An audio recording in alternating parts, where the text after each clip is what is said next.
సభను అలంకరించినటువంటి పెద్దలందరికీ ప్రత్యేక ధన్యవాదాలు తెలుపుతూ, ఈరోజు నేను వైఎస్ఆర్ కాంగ్రెస్ పార్టీలో నుంచి జడ్పీటీసీగా గెలిచి ఆ కుర్చీకి పదవి అంకితమయ్యి ఎటువంటి విలువలు లేని ఆ పదవికి భారత రాజ్యాంగం కల్పించినటువంటి ఆ పదవి విలువలు కూడా లేకుండా ఉండటం వల్ల, లోకల్ పాలిటిక్స్ కూడా ఎక్కువ ప్రెజర్గా ఉండటం వల్ల, విలువ లేని పదవులకి నచ్చనందున వల్ల సమాజంలో ఏదో ఒక సేవ చేయాలనే ఉద్దేశంతో ఉన్నాను.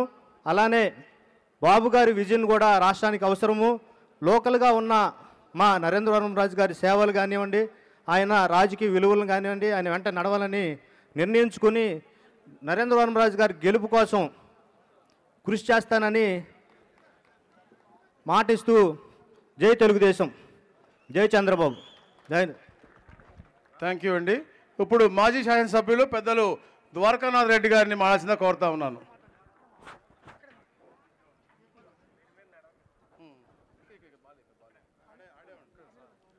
మన జాతీయ అధ్యక్షులు, మాజీ ముఖ్యమంత్రి వర్యులు